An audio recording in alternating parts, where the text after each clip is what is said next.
오늘 낮 행정안전부 지방재정정보 시스템 2호조가 한때 먹통이 됐다가 20여 분 만에 복구됐습니다. 전국 지자체 예산 편성 등에 쓰는 프로그램으로 행안부는 오류 원인 파악에 들어갔습니다. 문재인 정부 청와대의 울산시장 선거 개입 의혹 사건 핵심 인물들이 1심에서 징역형을 선고받았습니다. 송철호 전 울산시장과 송병기 전 울산경제부시장, 황운하 민주당 의원에게 각각 징역 3년이 선고됐습니다.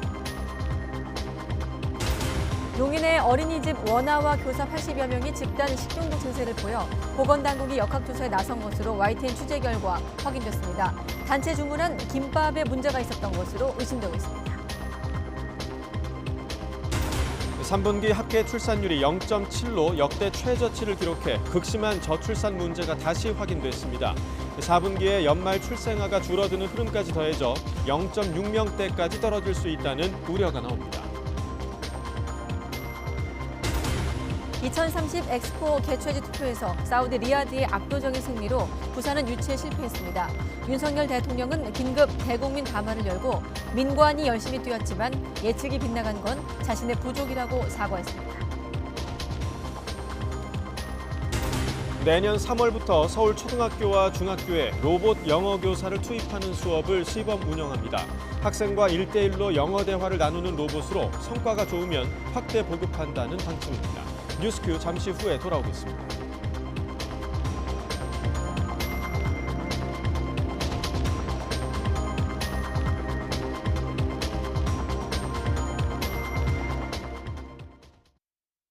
내 안에는 행복을 시간 참 빠르네. 당신은 그때 그대로인데 변하지 않는 내 아내처럼 내 아내는 행복을 짓습니다. 전지현 씨, 또 이렇게 맛있는 법이 어디 있습니까? 그런 법 여기 있죠. 단짠으로 치명적인 마법. 바삭함으로 홀리는 마법. BHC 마법클. 전지현 씨 BHC. 더 오래가는, 더 강한, 더 안전한 백셀은 10배 더 오래가고 노획 방지 안전링으로 더 안전하니까. 대한민국 대표 건전지 백셀. 타이어뱅크 방문 고객 3천만 명 돌파. 전품목 3+1 할인 행사. 타이어를 바꾸면 벤츠가 따라온다. 다양한 경품이 와르르. 대한민국 물가 잡는 타이어뱅크 매장에 방문하세요. 타이어 바꿀 때 타이어뱅크. 지금까지 수많은 산을 오르고 도전하며 이뤄냈다. 진간진 프리미엄과 함께 등산뿐만 아니라 활기찬 일상을 위해서 건강한 관절이 필수니까 해민원의 정성과 마음을 담아 진관진 프리미엄. 우리는 기대합니다. 더 건강한 지구를, 더 맛있는 식탁을, 더 힘나는 대한민국을. 모두가 기대하는 일, 한돈이 하는 일. 대한민국 기대잡, 오직 한돈에서. 눕고 싶다, 풀고 싶다, 자고 싶다. 눕는 즉시 스르르. 마사지, 지압, 온열을 한 번에. 숙면가전은 역시 한빛 나노 멀티케어 침대. 우리의 관심은 오로지 고객의 기쁨과 슬픔, 그리고 즐거움밖에 없습니다. 우리는 사람을 연구합니다. 사람을 위해 더 피플 라이프. 감기 조심하세요. 감기 조심하세요. 요 감기약 뭐더라? 비리린 팜피린. 팜피린 어디서 사야 돼? 비리린 팜피린. 액상은 약국에 있지. 마시는 팜피린 약국에만. 팜피린.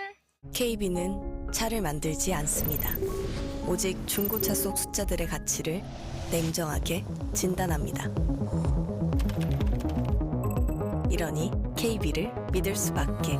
KB 진단 중고차. These are just little things.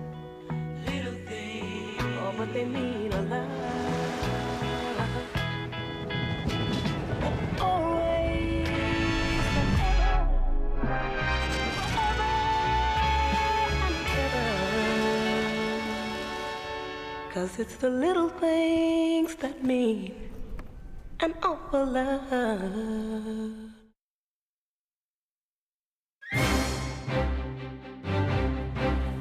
여러분 안녕하십니까? 가장 빠른 종합 뉴스 뉴스큐 시작합니다. 고금리와 경기 침체, 또 전세 사기까지 부동산 시장에 악재가 많은 한 해였습니다. 올해를 한 달 앞둔 시점, 반짝 상승기를 마감하고 2차 조정기가 올 거란 예측이 많던데요. 오늘은 부동산 시장 전망해 보겠습니다. 네, 살이 잘 빠지는 걸로 유명한 이른바 다이어트 약 성지 의원 관계자들이 줄줄이 마약류관리법 위반으로 입건되는 등 수사를 받고 있는 것으로 확인됐습니다. 사회부 임혜진 기자가 취재한 내용 직접 들어보겠습니다. 네, 수요일 뉴스큐 판결 속보부터 확인하겠습니다. 문재인 정부 청와대 울산시장 선거 개입 의혹 사건 핵심 인물들이 1심에서 줄줄이 징역형을 선고받았습니다. 재판부는 이들이 정치적 이득을 위해 선거에 개입하려 했다면서 엄중한 처벌로 재발을 막아야 한다고 강조했습니다. 취재 기자 연결해서 자세히 들어봅니다. 김철희 기자. 네, 서울중앙지방법원입니다. 네, 정가에서도 예의주시하고 있었을 텐데 선고 결과 길게 알려주시죠. 네, 서울중앙지법은 오늘 기소 뒤 3년 10개월 만에 열린 울산시장 선거 개입 사건 선고 공판에서 핵심 인물 송철호 전 울산시장과 민주당 황운하 의원에게 각각 징역 3년을 선고했습니다. 또 송병기 전 울산시 경제부시장에게 징역 3년을, 백원우 전 청와대 민정비서관에게 징역 2년을 선고하는 등 핵심 피고인 대부분에게 징역형을 선고했습니다. 재판부는 이들이 특정 정당과 후보의 정치적 이익을 위해 조직적으로 수사 청탁에 나섰다고 판단했는데요. 상대 후보를 공격하고 여론을 호도하는 방법으로 선거에 개입하려 시도했고, 이 때문에 대의민주주의 근간이 되는 선거 제도와 참정권이 직접적으로 위협받았다고 질타했습니다. 따라서 엄중한 처벌을 통해 다시는 이런 일이 일어나지 않도록 해야 할 공익상 필요가 매우 크다고 강조하기도 했습니다. 다만 청와대가 송 전 시장 경쟁자를 매수했다는 의혹은 증명되지 않았다고 보고 당시 대통령 정무수석 비서관이던 민주당 한병호 의원 등에게 무죄를 선고했습니다.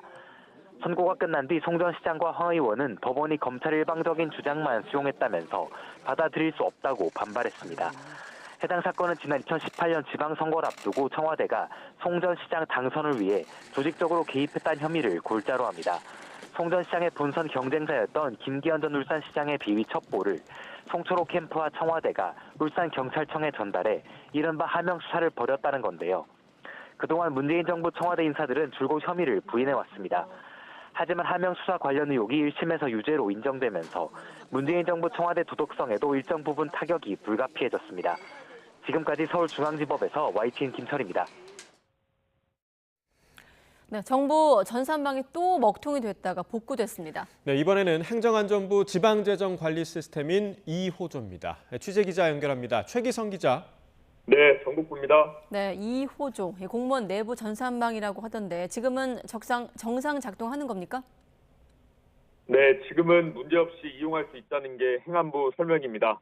지방재정관리 시스템인 2호조는 오늘 오후 1시 30분부터 45분까지 15분 동안 정상 작동하지 않았습니다.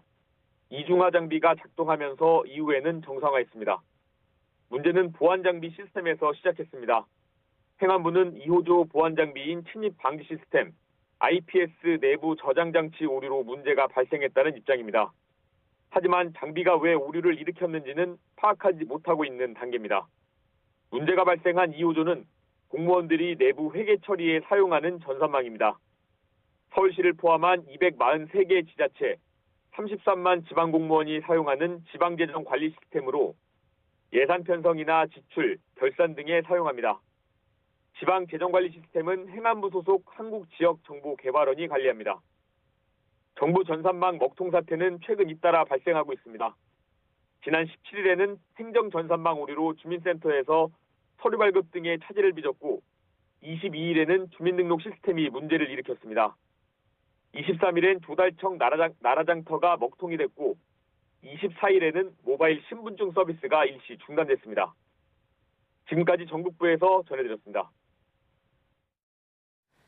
윤석열 대통령이 부산 엑스포 유치 실패에 대해서 예측이 많이 빗나간 것 같다면서 국민을 실망하게 해 죄송하다고 사과했습니다. 모든 건 본인의 부족 때문이라고 거듭 밝히기도 했는데 충격적인 패배에 책임론을 직접 짊어진 것으로 보입니다. 취재 기자 불러보겠습니다. 조은지 기자. 네, 용산 대통령실입니다. 네, 예고에 없던 브리핑이었습니까?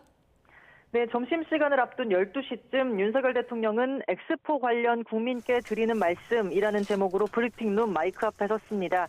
취재진에게 8분 전에 공지했을 만큼 급작스러운 일정이었는데 사실상의 대국민 담화였습니다. 윤 대통령은 전 국민의 열망을 담아 민관 합동으로 범정부적으로 2030년 부산 엑스포 유치를 추진했지만 실패했다라고 말문을 열었습니다. 지난 1년 반 동안 민관은 아쉬움 없이 정말 열심히 뛰었고 본인도 96개국 정상과 150여 차례 만나고 수십 개 나라 정상들과 통화도 했지만 엑스포를 총지휘하고 책임진 대통령으로서 본인이 부족했다고 사과했습니다. 들어보겠습니다. 예측이 많이 빗나간 것 같습니다.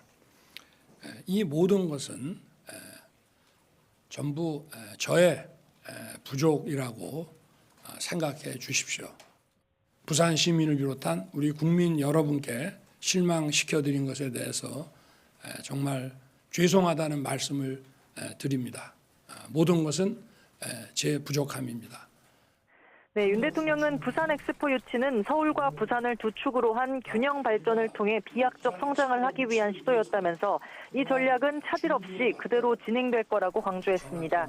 또 전쟁의 폐허에서 오늘날 성장하기까지 받은 국제사회의 도움을 다시 돌려주겠다는 글로벌 중추 외교의 기조 역시 대한민국 국격을 위해 추진하겠다고 밝혔습니다. 윤석열 대통령은 2030년 엑스포 유치에 성공한 사우디아라비아의 축하 인사를 전하면서 우리의 자료와 경험, 자산을 충분히 지원해 성공적인 대회를 하도록 도와주겠다고 말했습니다.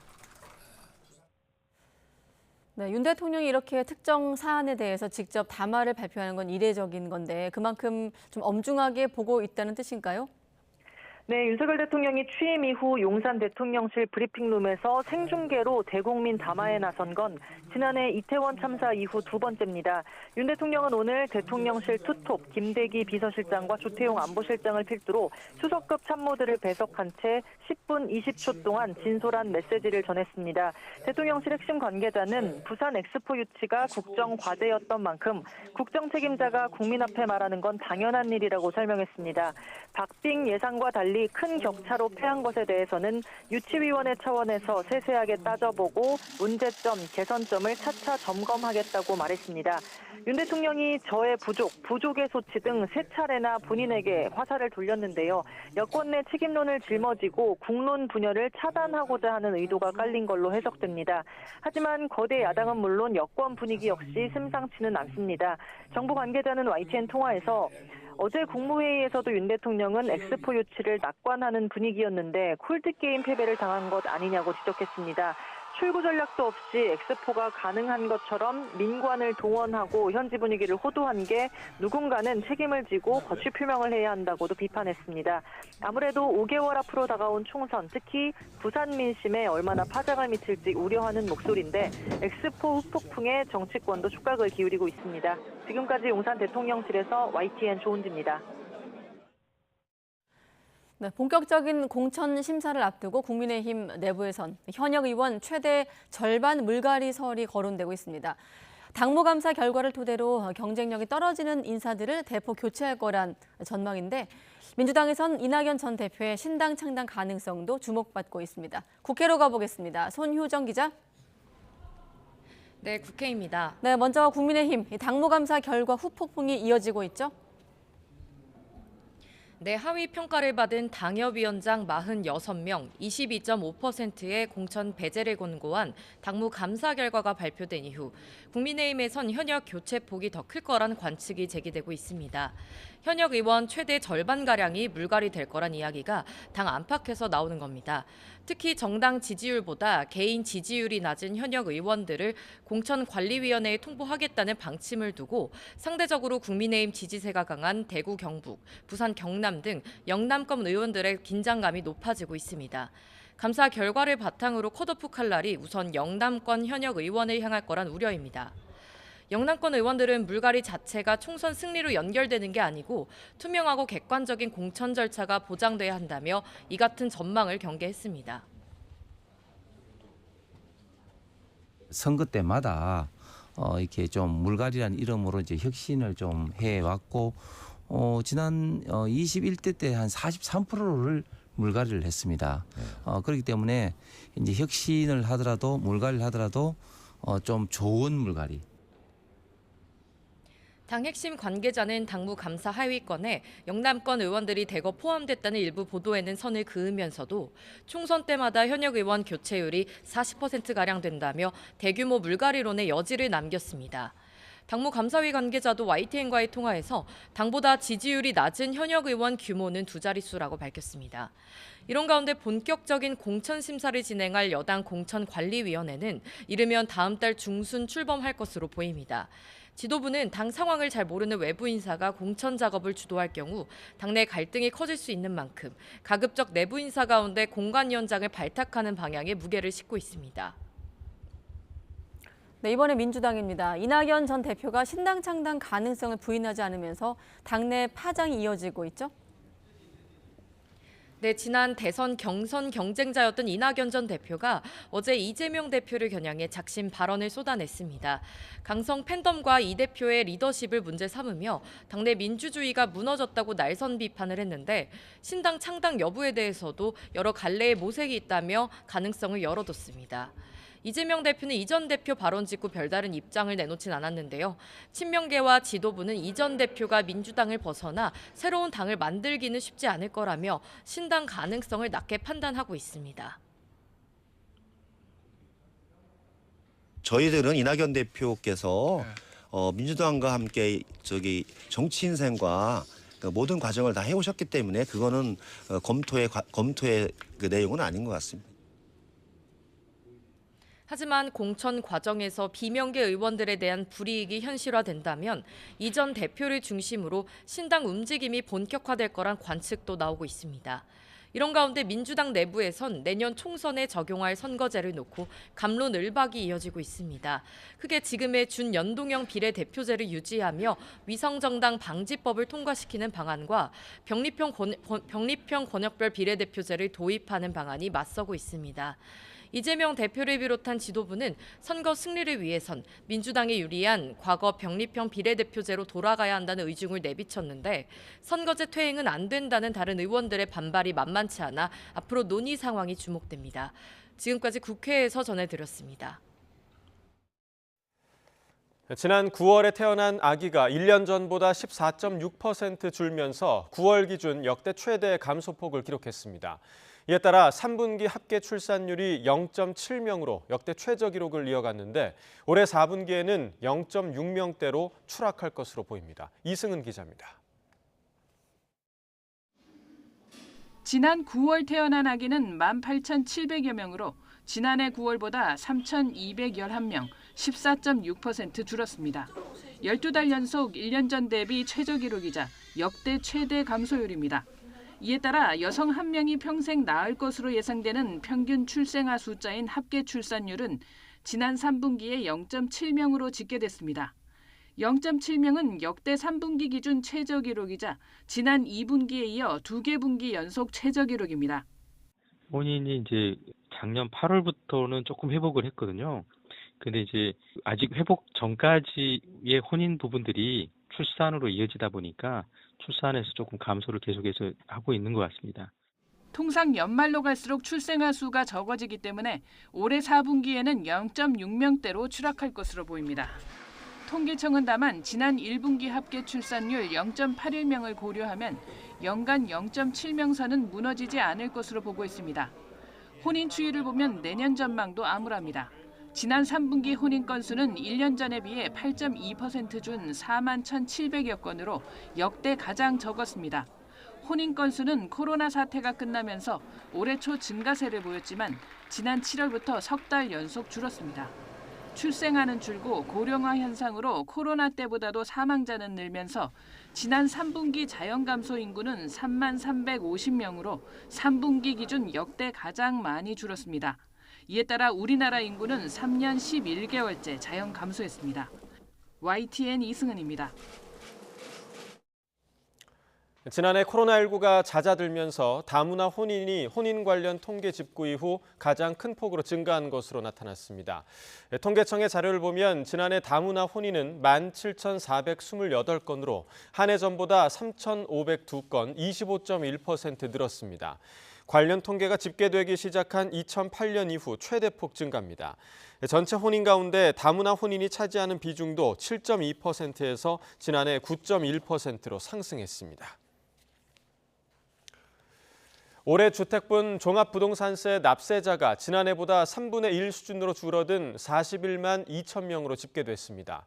세액은 1조 5천억 원으로 지난해보다 1조 8천억 원이 감소했습니다. 취재기자 연결합니다. 오인석 기자. 네, 오인석입니다. 네, 자세한 내용 전해주시죠.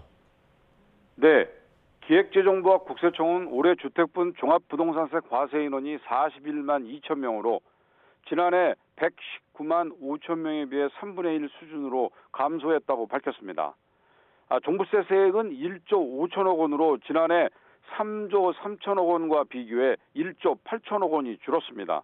기재부는 공시가격 하락과 기본 공제금액 인상, 세율이나 등 부동산 세제 정상화로 올해 주택분 종부세 부담은 2020년 수준으로 환원됐다고 설명했습니다.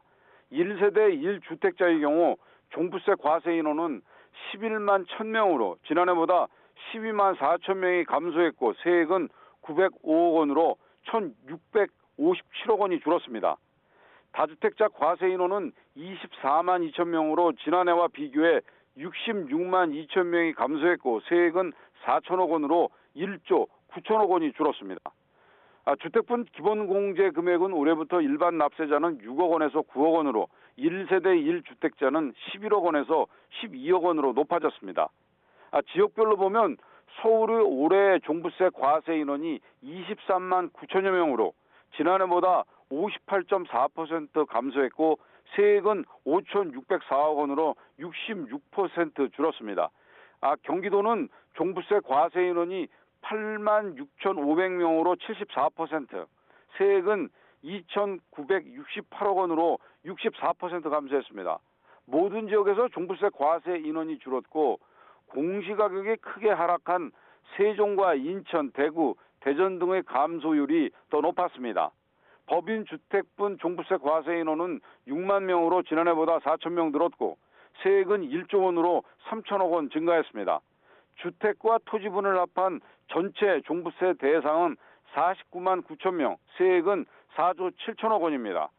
국세청은 종부세는 다음 달 15일까지 납부해야 하고 납부세액이 300만 원을 넘으면 6개월까지 분납이 가능하다고 밝혔습니다. 지금까지 기획재정부에서 전해드렸습니다. 지난해부터 빌라를 중심으로 전세보증금 대규모 미반환 사태가 불거지면서 올해 서울 지역 빌라 월세 거래가 처음으로 5만 건을 넘어섰습니다. 부동산 정보 제공업체 경제만렙은 올해 10월까지 서울 빌라 전월세 거래량은 11만여 건으로 이 가운데 월세 거래량이 5만 1천여 건을 차지한다고 밝혔습니다.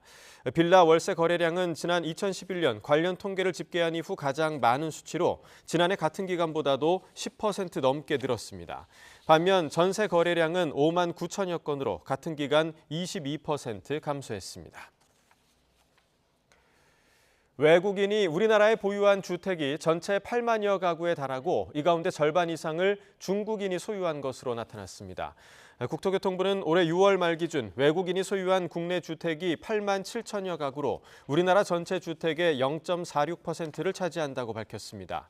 국적별로 중국인이 보유한 주택이 4만 7천여 가구로 54.3%를 차지했고 미국인이 23.5%, 캐나다인이 6.8%를 차지했습니다. 외국인이 보유한 주택의 73%는 수도권에 분포하는 것으로 나타났습니다. 은행권 중 처음으로 NH농협은행이 지난달부터 ELS 상품 전면 중단에 나선 것으로 파악됐습니다. 이에 따라 NH농협은 비슷한 주가연계 파생 상품 중에는 원금 보장이 가능한 주가연계 파생 결합 사채만 판매하기로 했습니다. 은행 관계자는 홍콩 H지수를 기초자산으로 한 ELS가 주가 폭락으로 손실 가능성이 예상되면서 원금 손실 확률이 조금이라도 있는 상품은 지난달부터 지점 판매 리스트에서 아예 빼기로 했다고 설명했습니다. 네, 이복현 금융감독원장이 내년 대규모 손실이 예상되는 홍콩 H지수 연계 ELS 상품과 관련해서 입장을 밝혔습니다. 소비자 피해 예방 조치를 했다고 한 일부 은행에 대해서는 강하게 비판을 했는데요. 직접 들어보겠습니다.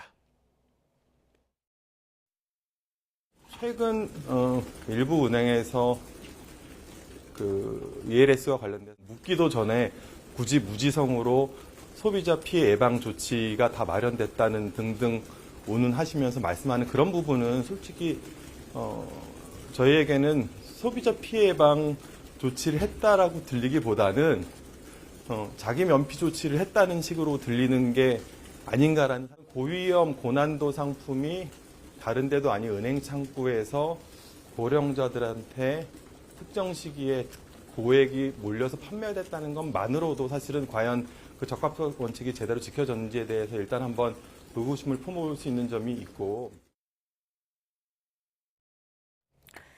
네, 회복세를 보이던 부동산 시장이 최근 찬바람이 불고 있습니다.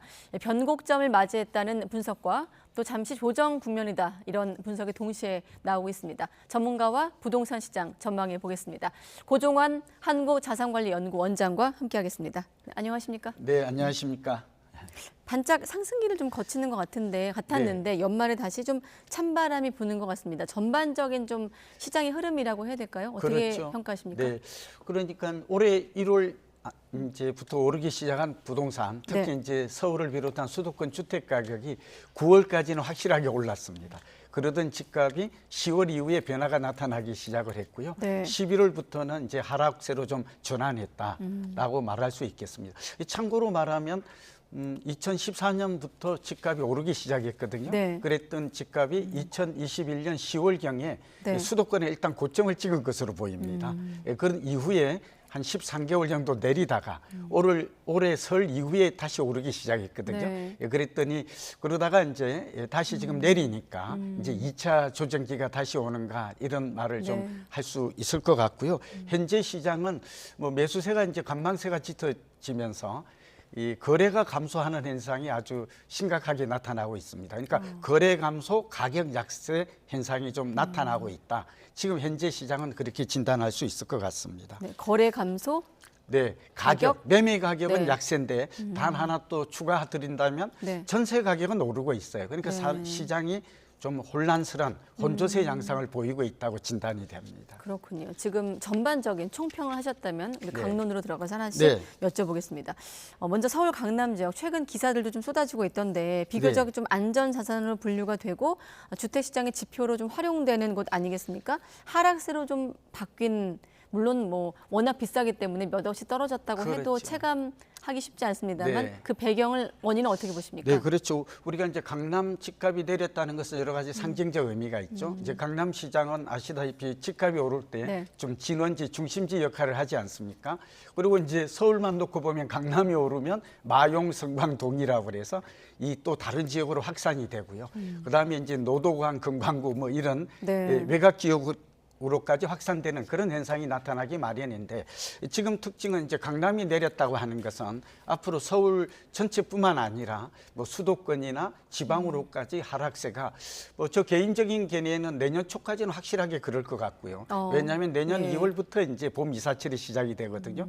그러니까 이사철 시작되기 전까지는 뭐 이런 현상이 좀 약세 현상이 지속될 것이다. 조정기가 지속될 것이다. 이렇게 좀 예측이 됩니다. 네. 이유는 한 4가지로 해석이 되는데요. 아무래도 지금 고금리 기조가 좀 유지가 되고 있지 않습니까? 그러니까 금리가 높은 점, 그리고 정부가 가계부채 때문에 최근 들어서 이제 대출 규제를 강화했잖아요. 네. 특례보금자리론도 없애고 또 50년 주담대도 또 폐지하고 중단하고 뭐 이런 점들이 좀 영향을 미쳤다. 그러니까 금리와 대출 규제가 이제 영향을 크게 미친 것으로 분석이 되고요. 또 하나는 실물 경기가 올해 안 좋잖아요. 네. 그러니까 경기와 부동산의 관계는 상당히 밀접한데 그런 측면에서 경기 둔화 우려가 또 크게 작용하고 있고 어쩌면 이게 가장 클지도 모르는데 올해 1월부터 9월까지 집값이 서울만 놓고 보면 12.4% 급등을 했거든요. 네. 물론 작년에 20%가량 빠졌어요. 있어요. 그러다 보니까 강남 같은 경우에는 30% 빠지고 거의 뭐 90% 회복을 했거든요. 네. 그러니까 집값이 이렇게 단기 급등한 데 따른 부담 내지는 피로감이 작용한 게 아닌가. 어떻게 생각하면 수요자들이 합리적인 선택인데 이러다 보니까 MZ세대를 비롯해서 수요자의 구매 심리가 좀 악화되었다.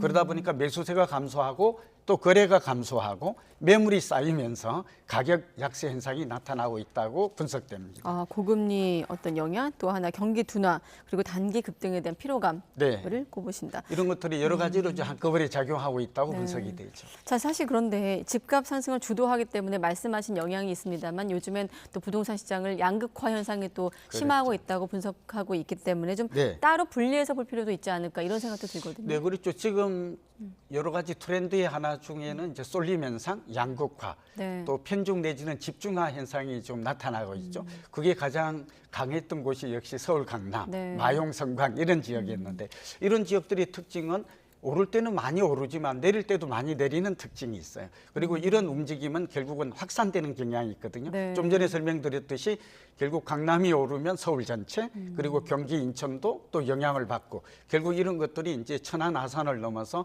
대전 세종 이게 이제 대구나 부산까지 그런 점들을 좀 알아두신다면 이번에 하락세가 상당한 의미가 있고 얼마나 지속되는 저는 개인적으로는 내년 상반기까지 이런 조정기 관망세 좀 이 급락은 안 할 것 같아요. 전세 가격 때문에. 그러나 이런 조정기 양상은 상당 기간 지속될 가능성이 높을 것으로 전망이 됩니다. 네, 다음 질문이 전세가 얘기인데 전세값 상승이 그나마 좀 추가 하락을 막아내고 있다는 분석도 있는데 이건 왜 그런 거고 또 전세가의 전반적인 추이도 함께 설명해 주시죠. 그렇죠. 전세가와 매매가의 관계가 굉장히 중요하죠. 네, 우선 전세 가격의 특징은 전세는 우리나라만 있잖아요. 그런데 특징이 뭐냐 그러면 뭐 이렇게 매매인은 뭐 금리라든지 정책이라든지 여러 가지 요인이 작용하지만 사실은 우리나라만 있는 이 전세는 오직 수요 공급에 의해서 결정되는 특징, 그러니까 시장 임대료가 결정되는 특징을 갖고 있습니다. 말 그대로 시장 논리에만 충실한 수급의 논리. 그러다 보니까 지금 전세 가격이 오른다는 것은 소위 말하면 공급이 부족하다. 정확하게는 입주 물량이 부족한 탓이다라고 보여지고요. 우리가 이제 뭐 투표에도 나올 수 있겠습니다만 서울 같은 경우에는 올해만 보면 3만 약 3천 가구인데 작년에 사실은 3만 5천 가구가 입주를 했거든요. 준비한 도표가 있거든요. 네.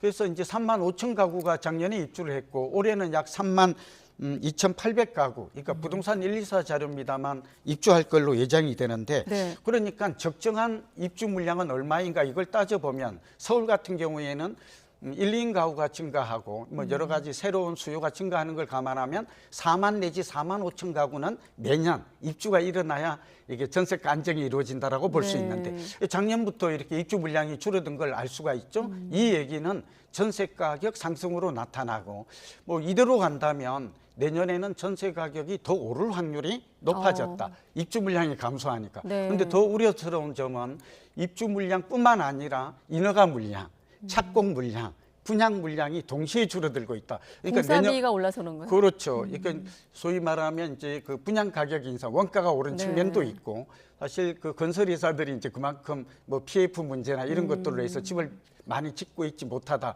이 얘기는 전세난은 당장 내년까지 뿐만 아니라 한 2, 3년 정도 더 지속될 가능성이 높다는 점에서 사실은 서민 주거 안정 측면에서는 상당히 심각한 문제라고 볼 수 있겠습니다. 자, 그럼 지금 말씀 정리하면 입주 예정 물량이 줄어든다. 서울 같은 경우 3분의 1 토막이 되기 때문에 전세가를 부추길 것이다. 그게 부동산 시장에 미칠 영향을 한번 여쭤보면요. 이제 그렇죠. 그러니까 입주 물량이 줄어든다고 하는 거는 전세 가격이 오를 확률이 높아졌다라는 것이고 전세 가격이 오른다는 것은 우리가 이제 부동산 경제학에서는 1차 전세 가격이 오르면 2차 매매 가격은 1, 2분기 후에 오른다고 되어 있거든요. 그러니까 지금 전세 가격이 4개월째 올라요. 이 얘기는 만약 이게 내년 봄까지 오르면 결국은 내년 하반기 이후에는 이제 전세 가격뿐만 아니라 매매 가격도 그러니까 전세와 매매 가격과의 관계 물론 다른 요인도 봐야 돼요. 뭐 금리가 내릴 건지 아니면 실물 경기가 좋아질 건지 뭐 우크라이나 전쟁 이런 모든 것들이 영향을 미치겠지만 지금으로 보아서는 전세 가격이 서울만 놓고 보면 전세난, 주거난이 심화될 수 있고 근데 문제는 이제 이럴 경우 가장 큰 피해를 보는 계층이 주거비 부담으로 인해서 무주택 서민 그러니까 전세가 오르면 월세가 오르고 월세가 오르면 매매가 오른다 네. 하는 측면에서 지금 정부 정책이라든지 여기에 대한 대응 대책이 좀 필요하지 않을까 봅니다. 네. 그래서 내년에 상반기까지는 좀 침체지만 그 이후엔 좀 회복할 것이다. 네, 매매 가격만 놓고 봤을 네, 때. 내년만 놓고 보면 뭐 의견이 두 가지가 있습니다. 네. 하나는 지금의 약세가 지속될 것이다. 그러니까 급락은 없지만 가격 하락이 좀 이어질 것이다라는 그런 주장이 하나 있고요. 네. 또 하나는 그러니까 급등은 아니지만 완만한 상승이 내년 하반기에 나타날 것이다. 저도 이제 그런 사람 중에 하나인데 네. 그 이유는 아까 말씀드린 대로 전세 가격이 오르고 입주 물량, 공급 물량이 줄어드니까 네. 그렇게 많이 급락이나 폭락 가능성은 적다. 상저하고 그리고 내년 하반기로 갈수록 미국을 비롯해서 금리가 좀 내릴 것이다. 그리고 이제 결국은 뭐 전쟁도 언젠가는 끝나지 않겠어요? 그렇게 되면 결국 실물 경기도 회복될 것이다. 우리나라만 놓고 보면 올해가 경제 성장률이 약 1.4%인데 내년에는 한 2.2, 2.3을 내다보잖아요. 네. 국내의 기관들. 그렇게 보면 결국 금리 내리고 그다음에 경제 성장률이 높아지면 이 경기와 부동산 경기와의 관계를 보면 결국 하반기 이후에는 부동산 경기가 계속 내리기보다는 상승으로 반전할 수 있는 기회가 올 것이다. 그리고 뭐 늦어도 부동산 경기 사이클로 보면 2025년, 그러니까 2021년 10월에 고점을 찍었다는 걸 시청자분들께서도 이 수치를 좀 기억할 필요가 있고 예. 또 부동산 경기는 10년 주기설, 그러니까 5, 6년 오르면 4, 5년 내릴 수 있다. 지금은 큰 틀에서 보면 하락 조정기, 그러니까 네. 2021, 22, 23 내년까지는 조정기의 큰 틀에서 놓일 것이다. 다만 4년 이후에는 이제 완만한 회복세가 나타날 가능성이 높을 것으로 뭐 국내외에서 지금 발표하는 걸 보면 내년에 전세는 오른다는 공통적이에요. 네. 그러나 집값 전망에 대해서는 2, 3% 오를 것이라는 전망과 1, 2% 내릴 것이라는 전망이 지금 팽팽하게 맞서 있는 행국입니다. 네. 아까 2021년 고점을 말씀하셨는데 네. 그때도 전세가가 매매가를 밀어올리지 않았습니까? 아, 그렇죠. 네, 그때와 지금이 좀 다르다면 고금리 상황일까요? 어떤 네, 게 좀 다릅니까? 그때는 이제 문재인 정부 때 지난 정부 때였는데 이때도 네. 전세가 먼저 올랐어요. 그러니까 주택임대차 보호법이 나오고 네. 2021년에 그런 일이 있었죠.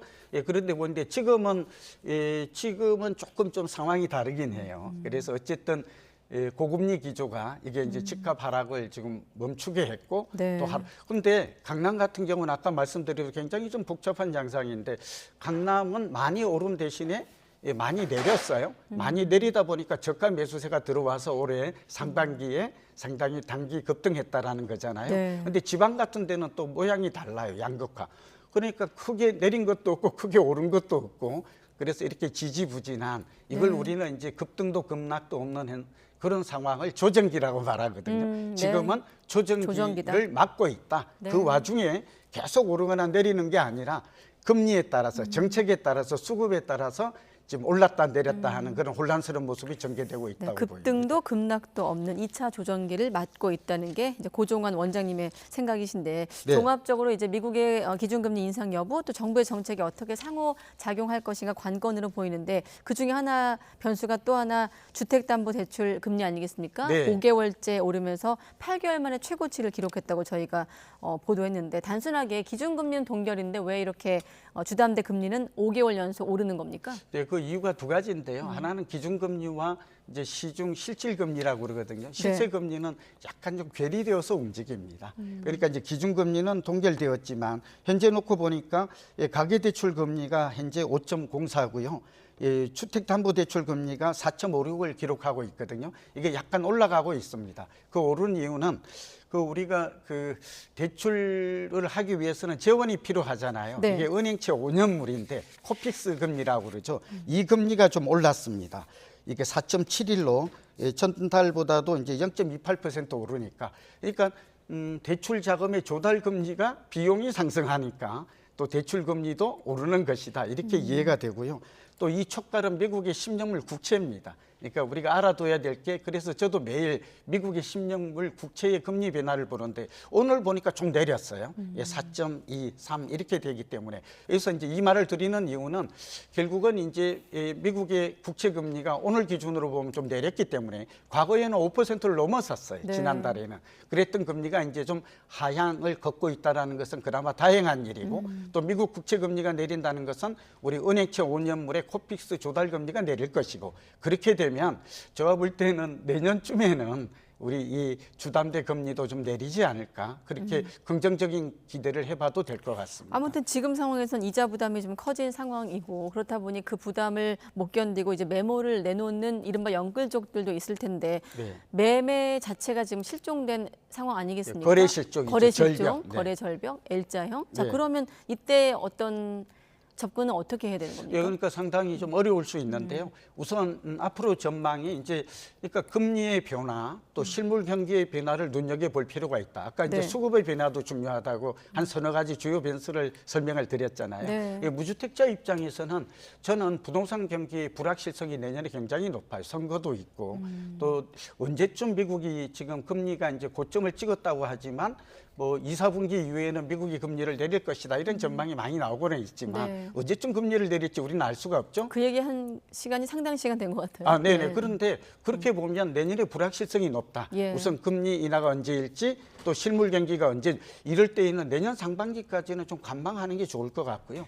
다행한 점은 저는 분양을 통한 내 집 마련 전략은 여전히 유효하다. 그 이유는 올해 12월만 놓고 봐도 5만 9천 가구가 지금 분양이 풍년이에요. 이 6만 가구, 이 중에 거의 절반 2만 5천 가구가 수도권이거든요. 그러니까 요즘 집을 많이 사는 사람들이 서울 집값이 비싼 서울보다는 경기 인천을 많이 좀 관심 있게 보거든요. 네. 이들 지역에 이번에 12월에 물량이 나오니까 저는 기존의 주택을 지금 들어가는 것은 상당히 좀 애매모호하고 불확실성이 높은 측면. 네. 이미 또 서울은 집값이 많이 오른 상황에서 위험도 있다고 봅니다. 그래서 저는 내년 상반기까지는 기존 주택을 매입하는 것은 좀 관망하는 게 좋겠다. 네. 어떻게 두 번째는 그러나 분양이라든지 경공매 시세보다 싸게 사는 왜냐하면 분양가는 또 앞으로 금리가 내리더라도 물가가 좀 안정되더라도 사실 내리기는 어려워요. 땅값도 그렇고 그렇게 본다면 이제 지금부터 그 분양 청약 전략을 통한 내 집 마련 그리고 경공매 시세보다 저렴하게 또는 만약에 지금 비수기가 내년 1월까지 되잖아요. 네. 비수기 때 만약에 시세보다 5 내지 10% 싼 급매물이 나온다면 급매물 그다음에 분양 위주로 접근할 네. 것을 권합니다. 알겠습니다. 끝으로 아까 속보가 나왔기 때문에 종부세 관련 집계가 나왔거든요. 올해 종부세 대상자가 지난해 3분의 1 수준이다. 이 속보와 함께 네. 종부세액도 급감했다고 나왔는데 끝으로 자 세부담이 좀 줄어든 것 아니겠습니까? 많이 줄어들 한 80%. 네. 이게 부동산 시장에 미칠 영향까지 좀 여쭤보겠습니다. 네, 그렇죠. 그러니까 지금 올해 한 100만 명 될 것이다. 80만 명 나오고요. 아까 지금 나왔습니다만 종부세 부과 대상 기준이 바뀌었잖아요. 네. 6억에서 9억, 그다음에 1주택자는 12억, 이게 부부 공동 1주택자는 이게 18억까지 됐어요. 그러니까 엄마 아파트 같은 경우가 공시가격이 작년에 20억이었는데 올해 15억 되니까 네. 그만큼 세금이 많이 거의 안 나올 것이다. 이런 얘기도 나오고 거의 80% 감소할 걸로 보이고요. 이렇게 되면 시장에 미치는 영향은 두 가지로 보입니다. 네. 하나는 이제 정부 세수가 이제 6조 7천억에서 2조가 줄어든 한 4조 7천억 정도로 줄어들게 되고 네. 그렇게 되면 이제 세수가 줄어든다는 것은 여러 가지 또 국채를 발행해야 되는 그런 어려움이 좀 생길 수 있고요.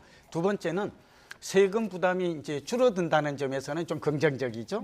예, 그러나 우리가 이제 조세의 기능이 소득 재분배 기능도 있습니다. 그러니까 가진 자가 좀 세금을 많이 내야 되는데 이렇게 정권에 따라서 세금을 많이 냈다 적게 냈다 하는 이런 것들이 과연 조세 정의 공정성에 네. 적합한가 하는 문제가 있고 시장 자체만 놓고 보면 세금이 줄어들게 되면 조세 정가 현상이 없어지거든요. 네. 그러니까 이것만 놓고 보면 거래가 정상화되거나 그러니까 거래 감소를 좀 막을 수 있고 부동산 가격 측면에서는 사실은 상승 요인으로 작용할 수 있습니다. 그러니까 다주택자나 고가주택자들이 그만큼 매물을 서둘러서 내놓아야 될 필요가 없고 만약에 금리가 내리고 유동성이 증가한다면 다시 안전자산인 부동산으로의 수요는 증가할 가능성이 높다고 전망이 됩니다. 네, 알겠습니다. 고종환 한국자산관리연구원장과 부동산 전망해봤습니다. 고맙습니다. 네, 감사합니다.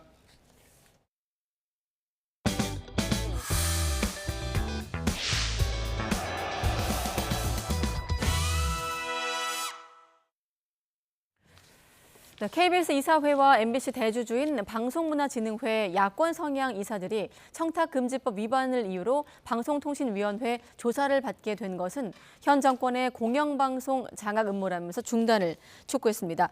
이사들은 오늘 공동 입장문에서 방통위는 이번 조사가 권익위 신고 사건 이첩에 따른 정상적 조처라고 설명하지만 본질은 공영방송 장악에 있다고 주장했습니다. 이어 이사 해임 사유로 터무니없는 법인카드 사용 의혹을 들어 야권 성향 이사만 4명이나 조사하는 건 두 공영방송 이사회를 친정부 체제로 만든 뒤 더 확실하게 장악하겠다는 뜻으로 볼 수밖에 없다고 덧붙였습니다. 해병대 채모상병 순직 사건을 수사했던 박정훈 전 수사단장이 군사경찰 병과장 보직에서도 해임됐습니다. 해병대 사령부는 어제 열린 보직해임심의위원회를 통해서 이같이 결정했다고 밝혔습니다. 박 전 단장 측이 보낸 보직해임 처분서에는 군사경찰 병과의 업무 특수성과 수사단장 직위 보직해임, 불구속 기소 등 상황을 고려해 볼 때 군사경찰 병과의 대표자로서 해병대 사령관을 보조하는 것이 제한된다는 판단이 담겼습니다. 이와 관련해 군인권센터는 박정훈 대령의 군사경찰 병과장 보직 해임이 부당하다고 비판했습니다. 센터는 보직의 입맛에 맞는 사람을 안 치고 현역 복무 중인 수사관들에게는 불이익이 있을 수 있다는 협박을 하는 것이라며 이같이 주장했습니다. 센터는 이어 군인사법 시행령에 따라 박 대령은 2회 이상 보직 해임된 상태라 현역 복무 부적합 검사를 한 뒤 문제가 없다면 바로 새 보직을 임명해야 하지만 여전히 무보직 상태 두고 있다고 지적하기도 했습니다. 네, 어린이집 두 곳에서 70명이 넘는 어린이들이 고열과 설사 등 식중독 의심 증상을 보여서 보건소와 구청이 역학조사에 착수했습니다. 일부 환자를 상대로 보건당국이 검사한 결과 이 식중독을 일으킬 수 있는 살모넬라균이 검출됐습니다. 취재기자 연결해서 자세히 알아봅니다. 윤태인 기자. 네, 사회부입니다. 네, 아이들이 많이 아픈 것 같아 걱정인데요. 이 식중독 증세 언제부터 나타난 겁니까? 어린이집 원아들이 식중독 증세를 보인 것은 지난 23일 체험학습을 다녀온 뒤입니다. 경기 용인시 기흥구에 있는 어린이집에 당시 체험학습이 있어서 근처 분식집에 단체 주문한 김밥을 아이들이 먹은 건데요. 김밥을 먹은 아이와 교사 가운데 56명이 고열을 앓거나 설사를 심하게 하는 등 식중독 의심 증세를 보였습니다. 보건당국은 김밥에 문제가 있었던 것으로 보고 있습니다. 또 비슷한 시기에 체험학습을 진행한 수지구에 있는 어린이집에서도 문제가 발생했습니다. 마찬가지로 같은 분식집에서 단체 주문한 김밥을 먹은 30명이 비슷한 증상을 보인 겁니다. 식중독 증상을 보이는 환자만 86명이고 이 가운데 어린이만 73명에 이릅니다. 특히 이 가운데 어린이 22명은 증세가 심각해 병원에 입원한 것으로 조사됐습니다. 이에 따라 기흥구청과 보건소는 긴급히 역학조사에 나섰는데요. 증상을 보이는 환자 6명을 상대로 검체를 채취해 신속 검사를 진행한 결과 일부에서 식중독 증세를 일으킬 수 있는 살모넬라균이 검출됐습니다. 환자들이 먹었던 식품에 대한 검사 결과는 열흘 이상 걸릴 것으로 보이지만 계란지단이 공통재료로 쓰인다는 점에서 살모넬라균의 출처가 달걀일 가능성이 제기되고 있습니다.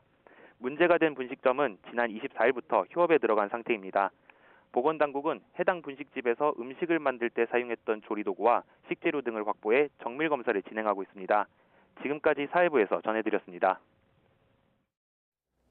식품의약품안전처가 겨울철을 맞아 어린이 집단 급식시설 3,700여 곳을 점검한 결과 4곳이 위생기준을 어긴 것으로 나타났습니다.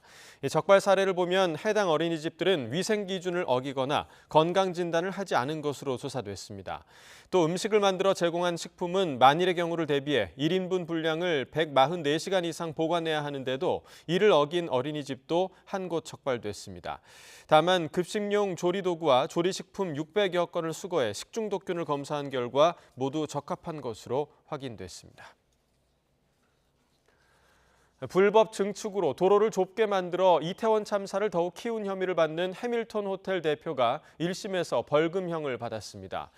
법원은 오늘 해밀턴 호텔 뒤쪽에 불법 건축물을 세워 거리 폭이 좁아지게 한 혐의를 받는 해밀턴 호텔 이모 대표와 법인에 대해 각각 벌금 800만 원을, 임차인 안모 씨에 대해서는 벌금 500만 원을 선고했습니다.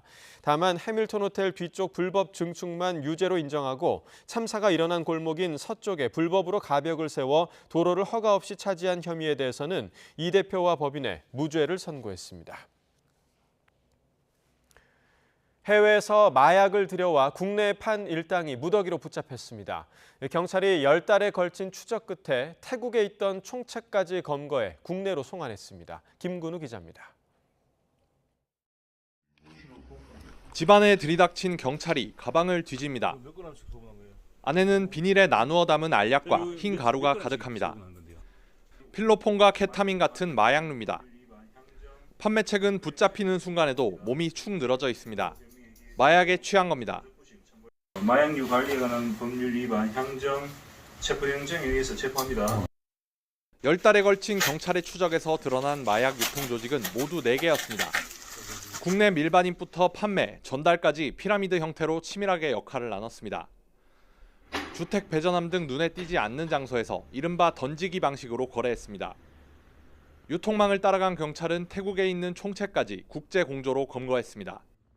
국내와 달리 해외에 있는 피의자 같은 경우는 소재를 파악하기가 쉽지가 않습니다. 그래서 인터폴에 적색 수배를 요청하고 태국 현지 사법당국과 공조를 해서 신속하게 검거를 할 수 있었습니다. 압수한 마약류만 22억 원어치, 2만 7천여 명이 동시 투약할 수 있는 양입니다. 경찰은 판매 조직 일당과 마약 구매자 등 모두 48명을 검거해 이 가운데 9명을 구속하고 아직 드러나지 않은 다른 판매 조직이 있는지에 대해서도 수사를 확대할 계획입니다. YTN 김근우입니다. 살을 빼기 위해 내원한 환자들에게 의료용 마약류인 식욕 억제제를 과다 처방한 의사들이 검찰의 조사를 받게 됐습니다. 충남 보령시 모 의원 원장 50대 A씨 등은 지난해 7월부터 올해 초까지 여성 환자 10여 명에게 200여 차례에 걸쳐 페티노정 등 마약류 식욕 억제제 18,000여 정을 과다 처방한 혐의를 받고 있습니다. 오늘 낮 1시 10분쯤 경기 의정부시 금호동에 있는 비닐하우스에서 불이 났습니다. 불이 20분 만에 꺼지면서 다친 사람은 없었지만 비닐하우스 2개 동이 모두 타고 1개 동이 일부 탔습니다. 네, 축구협회가 혐의가 드러날 때까지 황의조 선수를 국가대표로 발탁하지 않기로 했습니다. 선수들은 잘 뛰고 있는데 팬심에 둔감한 축구 행정의 순발력, 이번에도 느렸습니다. 김동민 기자가 먼저 보도합니다. 축구협회는 피의자 황의조 선수의 혐의가 확인될 때까지 대표팀에 발탁하지 않기로 했다고 밝혔습니다.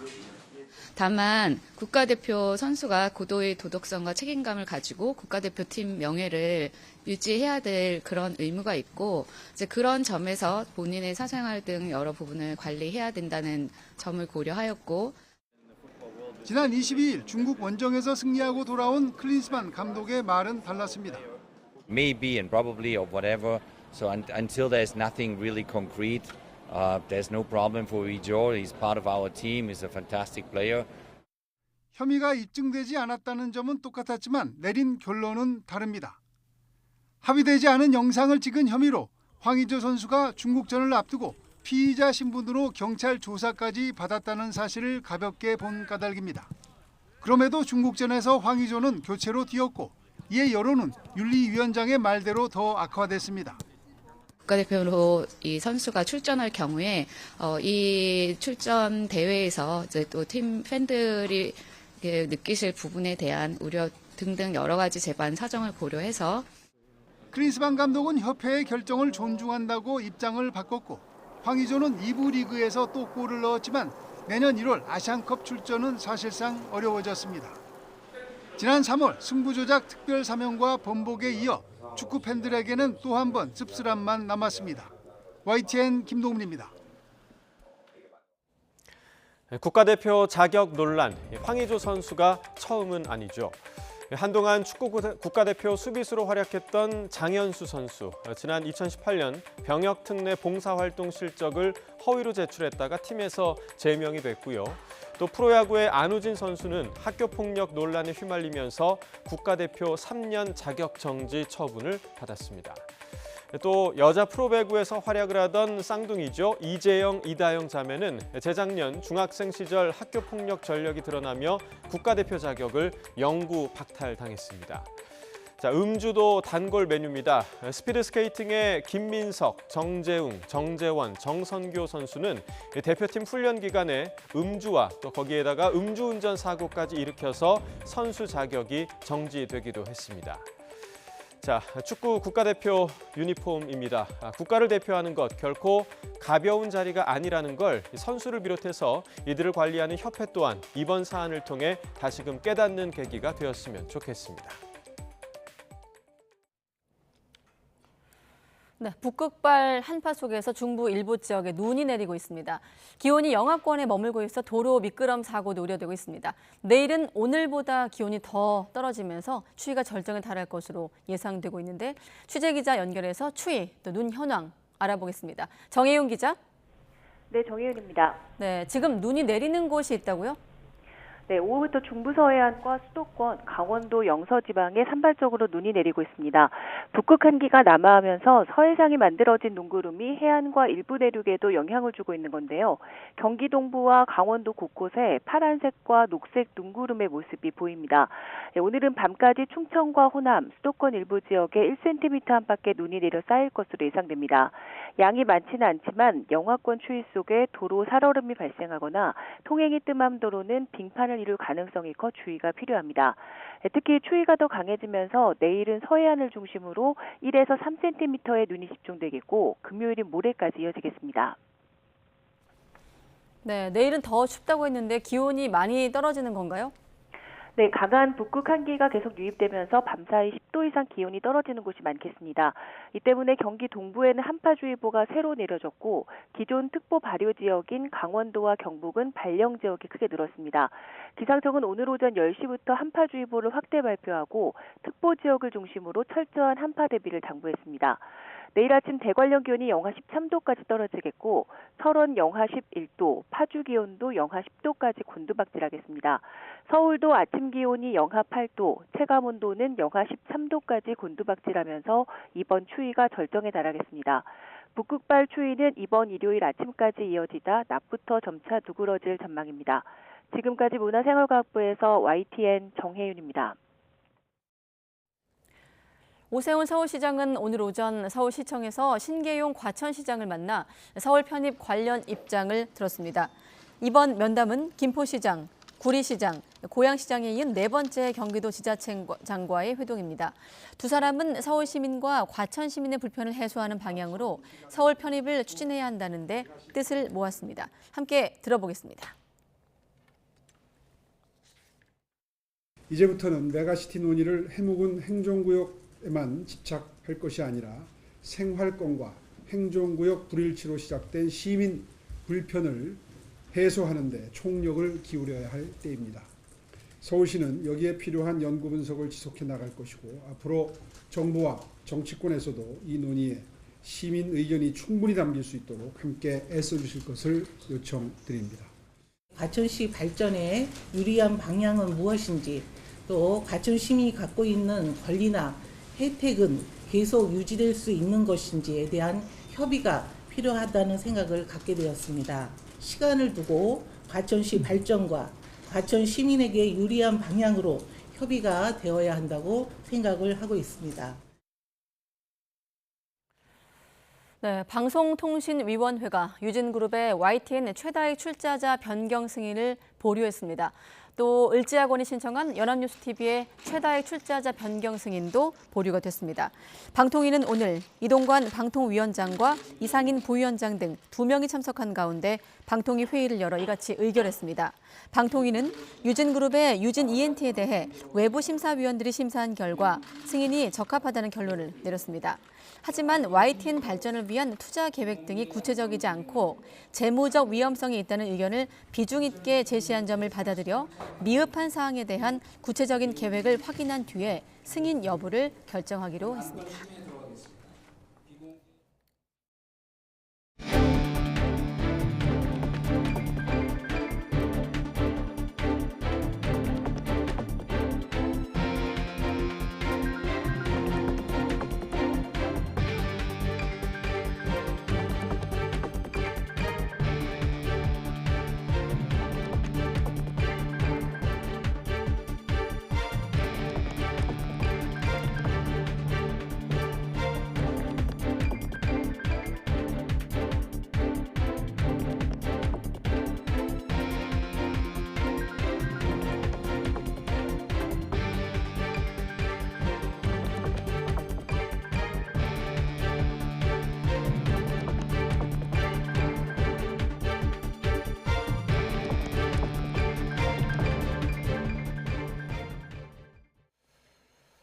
김태효 국가안보실 1차장이 북한 인권 문제가 대북 정책의 본질이라고 강조했습니다.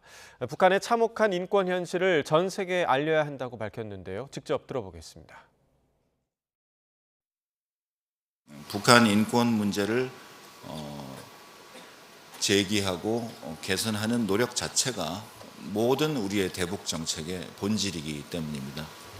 북한의 참혹한 인권 현실을 잘 알리고 국제 공조를 결속시켜야 되기 때문에 우리의 순방 외교, 어떠한 다른 나라와의 외교, 그리고 남북 대화도 그 인권 문제를 핵심적인 의제로 포함시키는 외교가 돼야 될 것입니다. 네, 북한은 오늘 항공절을 맞아 영웅적인 비행사들의 일화를 소개하면서 공군을 조선노동당의 불사조라고 치켜 세웠습니다. 노동당 기관지 노동신문은 2009년 인공위성 광명성 2호 발사를 앞두고 정찰 비행에 나섰던 비행사 14명의 이야기를 전하며 불멸의 위훈을 잊지 않고 있다고 보도했습니다. 당시 정찰 비행은 미국 등 국제사회 요격 가능성에 대비하는 차원에서 이루어졌지만 미그 23 전투기가 추락해 비행사 1명이 숨졌습니다. 미국 국방부가 북한이 쏜 위성이 궤도에 진입한 사실을 공식 확인했지만 성공 여부에 대해서는 말을 아꼈습니다. 북한이 미국 백악관과 국방부 건물을 위성으로 촬영했다는 주장에 대해서는 인터넷에서 쉽게 구할 수 있는 사진이라며 대수롭지 않게 반응했습니다. 워싱턴 권준기 특파원입니다. 미국 국방부는 북한 위성이 지구 중력을 벗어나 우주에 떠 있는 상태라며 궤도에 진입한 건 맞는다고 확인했습니다. 다만 위성 발사의 성공 여부에 대해서는 북한이 판단할 몫이라고 답했습니다. Really, it would be up to the North Koreans to define what the parameters of this launch were and what they were hoping to achieve. I'm not going to speak to that other than to say again, we do know that it's in orbit. 북한이 미국 백악관과 펜타곤 등을 위성으로 촬영해 김정은 국무위원장에게 보고했다는 주장에 대해서는 심각하지 않게 받아 넘겼습니다. 미국 주요 시설의 위성 사진은 인터넷에서 손쉽게 찾을 수 있다는 겁니다. I will say that there are plenty of images of the Pentagon and the White House online, so I'll just leave it at that. Yeah. 앞서 백악관 국가안보회의는 북한이 위성으로 미국 주요 시설을 촬영했다는 주장에 대해 사실 여부를 독자적으로 확인할 수 없다면서도 도발 행위를 멈추라고 경고했습니다. 미 국방부는 비무장지대 감시 초소를 복원하는 북한군 움직임과 관련해서는 예의주시하고 있다고 밝혔습니다. You know, it's obviously something that we're continuing to monitor closely. I don't have any specific information to provide right now on, purported North Korean deployments. 미국 국방부 대변인은 북한 움직임과 관련한 답변에서 한국과 일본에 대한 미국의 확장 억제 약속은 철통 같다며 70년 된 한미 동맹은 굳건하다는 점을 거듭 강조했습니다. 워싱턴에서 YTN 권준기입니다. 네, 오늘 오전 7시 반쯤 전남 신안군 가거도 서쪽 10m 해안에서 200톤급 중국 화물선이 침몰 중이라는 신고가 접수됐습니다. 해경은 선박 내부와 주변 해상을 수색했지만 승선원은 발견되지 않았습니다. 해경은 침몰 선박이 지난 17일 중국 웨이하이시에서 유실 신고가 들어온 선박이라며 해류를 타고 떠내려온 것으로 추정하고 있습니다. 오늘 아침 8시 40분쯤엔 경기 안산시 사동에 있는 4층짜리 다세대 주택 1층에서 이렇게 화재가 발생했습니다. 불이 나자 혼자 꺼부려던 20대 남성 1명이 손가락에 2도 화상을 입었고 건물에 있던 주민 16명이 대피했습니다. 또 어제 저녁 10시 반쯤엔 대구 상인동 상화 내거리에서 시내버스와 승용차가 충돌했습니다. 사고의 충격으로 승용차가 인도 쪽으로 밀려나면서 보행자 2명이 다쳤고 40대 운전자로 다치면서 병원으로 이송됐습니다. 경찰은 시내버스와 승용차가 교차로에서 각각 직진하려다가 사고가 발생한 것으로 보고 정확한 원인을 파악하고 있습니다. 네, 그런데 오토바이를 타다가 사고가 발생하면 외부의 충격이 고스란히 전달이 돼서 탑승자가 크게 다치는 경우가 많습니다. 농촌 지역에선 특히 신고 지연으로 혼자 사고를 당한 피해자가 목숨까지 잃는 사례도 많다고 하는데요. 이걸 막기 위해서 소방과 경찰에 자동으로 사고가 신고되는 구조체계가 도입이 됐습니다. 이문석 기자가 소개하겠습니다. 지난 7월 충남 예산군 고덕면에서 70대 남성이 탄 오토바이가 논두렁 아래로 추락했습니다. 30여 분 뒤 발견됐지만 운전자는 끝내 과다출혈로 숨졌습니다. 좀 더 빨리 발견됐다면 어땠을까? 오토바이 같은 이륜차는 몸이 노출된 상태로 운전하기 때문에 사고가 났을 때 탑승자가 받는 충격이 일반 차량보다 더 큽니다. 실제로 지난해 발생한 차량 단독 사고를 분석한 결과 이륜차 사고 치사율이 12.3%로 승용차와 승합차 사고 치사율과 비교해 3배 가까이 높았습니다. 나이가 많기 때문에 조심스럽고 나는 멀리는 안 다니고 그냥 시내만 왔다 갔다 해요. 상황을 개선하기 위해 이륜차 사고가 나면 소방과 경찰에 자동 신고되는 구조 체계가 도입됐습니다.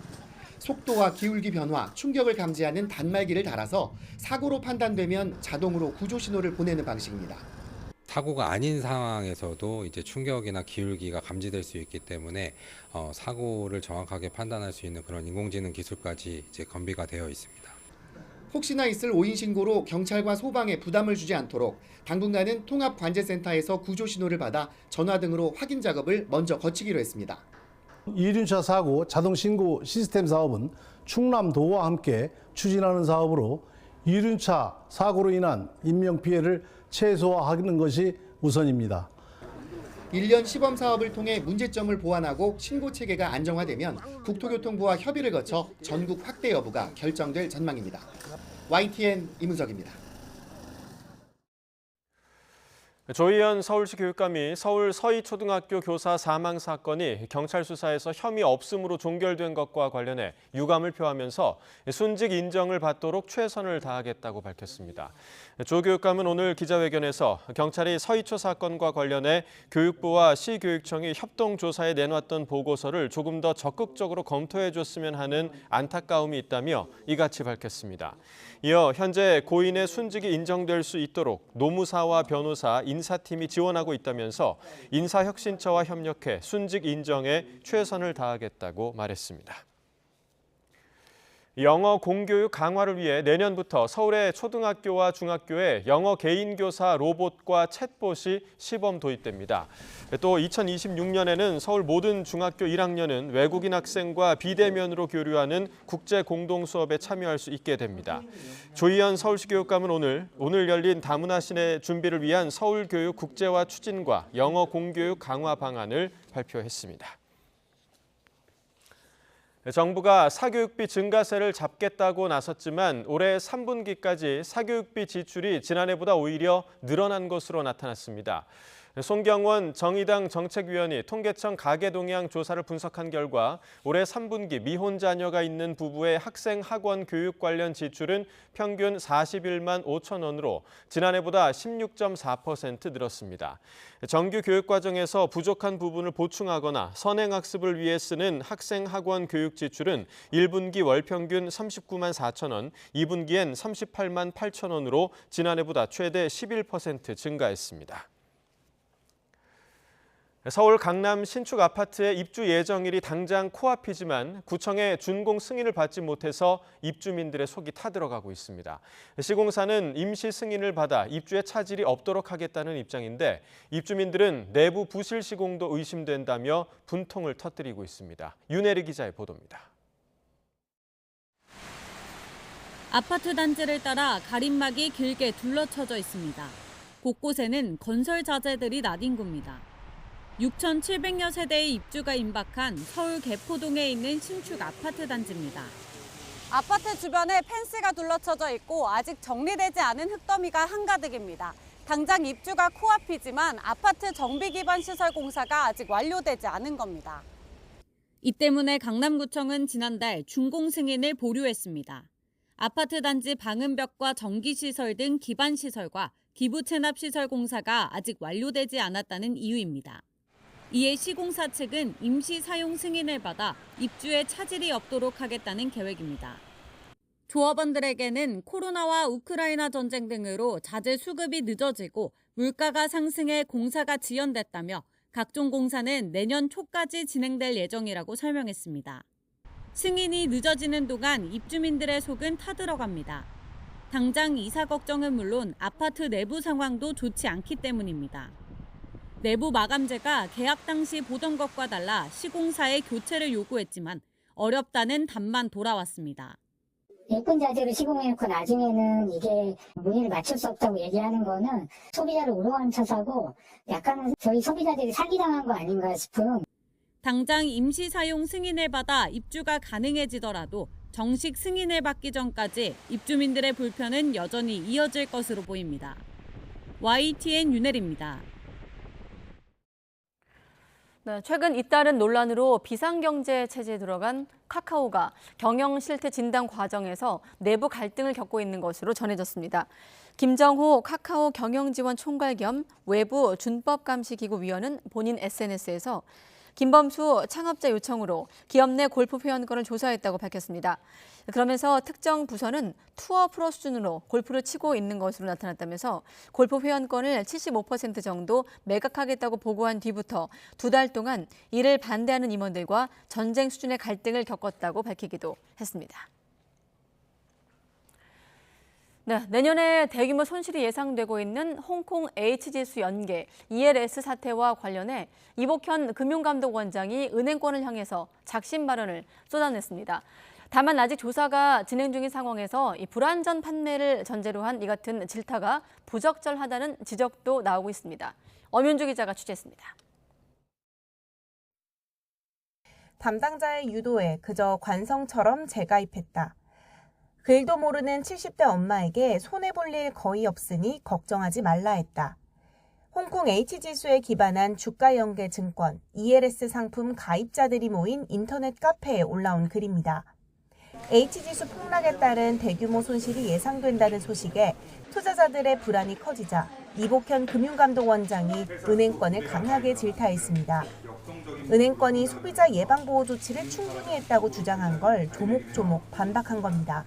묻기도 전에 굳이 무지성으로 소비자 피해 예방 조치가 다 마련됐다는 등등 운운하시면서 말씀하는 그런 부분은 솔직히 저희에게는 자기 면피 조치를 했다는 식으로 들리는 게 아닌가라는 설명을 했는지 여부를 떠나서 권유 자체가 적정한. 특히 지난 2019년 금융당국의 파생상품 판매 총량 규제 도입 탓에 판매액이 쏠렸다고 해명한 특정 은행을 콕 집어 일가를 가하기도 했습니다.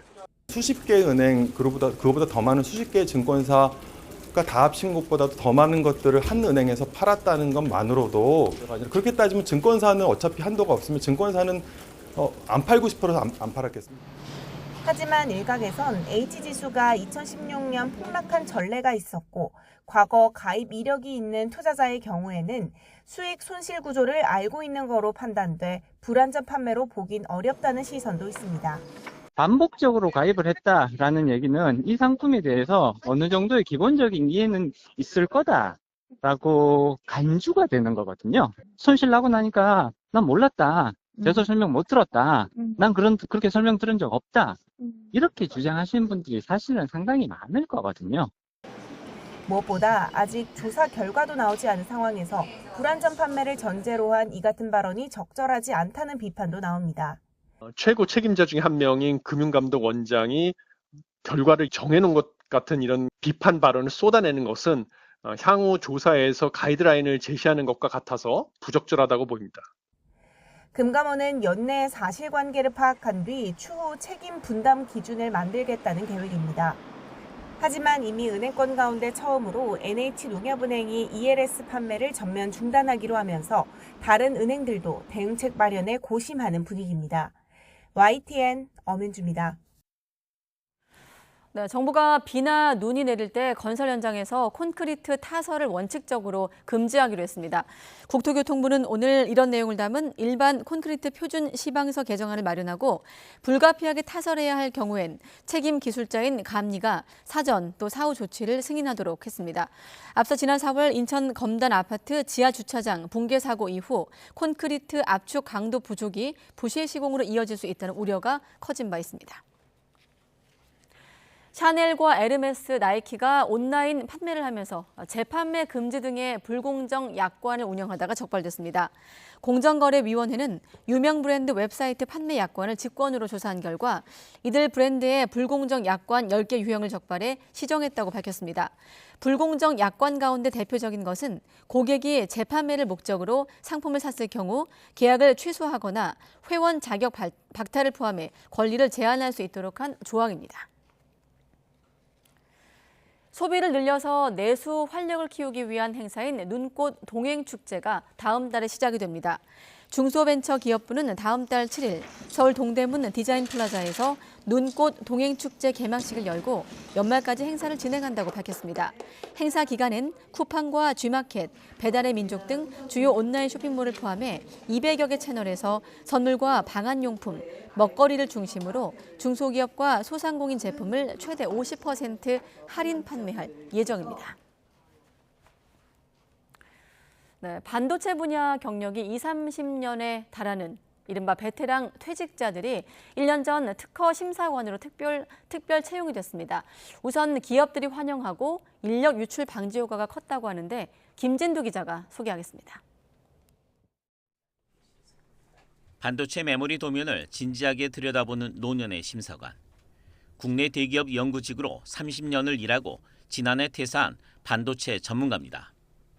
치열한 첨단 기술 경쟁에 선봉해 있었지만 연구원에서 심사관으로 인생 2막을 열며 새로 배우는 것이 많습니다. 특허는 진짜 그 국가의 산업 기반을 살려나가는 데 있어서 참 중요하고 진짜 이거는 누군가는 꼭 지켜야 되겠다 이런 생각을 많이 갖고서 일을 하고 있습니다. 그런 것들을 이제 와서 좀 깨달은 거죠, 사실은. 이 심사관도 민간기업 출신 디스플레이 반도체 분야의 베테랑입니다. 대기업 퇴사 후 미국에 체류하다 귀국하고 한 벤처기업에 스카우트됐습니다. 그런데 국내 기업이라고 생각한 회사가 외국 자본 소유라는 것을 인식하고 그만둘 수밖에 없었습니다. 점점 이제 정말로 이제 소재 개발 쪽으로 이제 들어갔을 때 제가 이제 삼성에서 이제 그런 배워온 가지고 노하우나 그런 지식들을 풀어야 되는 시점이 와서 제가 많은 고민이 있었습니다. 두 심사관 모두 지난해 특허청이 특별 채용한 반도체 전문 특허 심사관입니다. 우리 먹거리인 반도체 분야의 초격차를 유지하기 위한 일련의 과정입니다. 반도체 특허 심사 기간을 획기적으로 줄이기 위해 퇴직 인력을 심사관으로 채용하고 기존 심사관과 협업할 수 있도록 반도체 심사 추진단을 출범시킨 겁니다. 무엇보다도 사실 심사가 빨라져야 특허권이 빨리 조속히 가져올 수 있고 그렇게 돼야 사실 세계적인 글로벌 경쟁력을 가질 수 있기 때문에 심사를 아주 빨리 하는 것, 신속 정확한 심사 이게 정말 중요하죠. 이런 정책은 관련 기업에서도 환영하고 있습니다. 특히 전문 인력의 유출을 막는 부수적인 효과도 큽니다. 반도체 기업에서 상당 기간 근무하신 분들이 그분들이 몇십 년 동안 쌓은 노하우를 이렇게 활용할 수 있는, 전수할 수 있는 그런 자리가 이제 되게 좀 필요하다는 이야기는 이제 예전부터 있어 왔었고요. 성과를 바탕으로 내년부터는 반도체 외 다른 분야로도 베테랑 퇴직자 채용이 확대됩니다. 올해 안에 글로벌 경쟁이 치열해지고 있는 2차 전지 분야에 대한 지원을 마무리하고 내년에는 바이오 분야에 집중한다는 계획입니다. YTN 김진두입니다. 팔레스타인 무장정파 하마스가 휴전 닷새째인 28일 인질 12명을 추가로 석방했습니다. 이스라엘군은 소셜미디어 X를 통해 이스라엘인 인질 10명과 외국 국적 피랍자 2명 등 12명을 인계받았다고 밝혔습니다. 이로써 일시 휴전이 시작된 지난 24일 이후 가자 지구에서 풀려난 인질은 모두 81명으로 늘었습니다. 휴전 개시 후 지금까지 총 150명의 팔레스타인 수감자를 석방한 이스라엘도 이날 30명을 더 풀어줄 예정입니다. 팔레스타인 무장단체 이슬라믹 지하드가 현지 시간 28일 이스라엘인 인질 일부를 석방했다고 밝혔습니다. 로이터, 타스 통신 등 외신에 따르면 이슬라믹 지하드의 군사조직 알쿠드스 여단은 소셜미디어 계정을 통해 억류했던 시오니스트 몇 명을 협상 합의의 일환으로 인계했다고 밝혔습니다. 아랍권 매체 알자지라 방송도 가자지구 최대 무장정파인 하마스뿐 아니라 이슬라믹 지하드 조직원들이 인질들을 국제적십자위원회에 넘기는 영상을 내보냈습니다. 러시아 흑해함대가 순항미사일 4발로 우크라이나군의 기반시설을 공격했다고 러시아 타스 통신이 보도했습니다. 이 보도에 따르면 러시아 국방부는 흑해함대의 소형 구축함 승무원들은 가능한 한 짧은 시간에 적군 기반시설을 칼리브르 순항미사일로 타격하라는 긴급 임무를 맡았다고 밝혔습니다. 로이터 통신은 러시아 흑해함대의 공격을 즉각 확인할 수 없다고 전하며 우크라이나의 피해 상황을 언급하지 않았습니다. 인도에서 무너진 터널 안에 갇혔던 인부 41명이 16일 만에 모두 구조됐습니다. 구조팀은 잔해 속을 뚫고 이들이 갇혀 있는 곳까지 철제관을 집어넣어 결국 구조에 성공했습니다. 김태현 기자의 보도입니다. 터널 붕괴 사고 현장에서 드디어 첫 번째 인부가 구조용 철제관을 통해 빠져나옵니다. 이어 차례로 한 명씩 41명 전원이 16일 만에 구조됐습니다. 모두 건강에 큰 이상이 없는 것으로 알려졌습니다.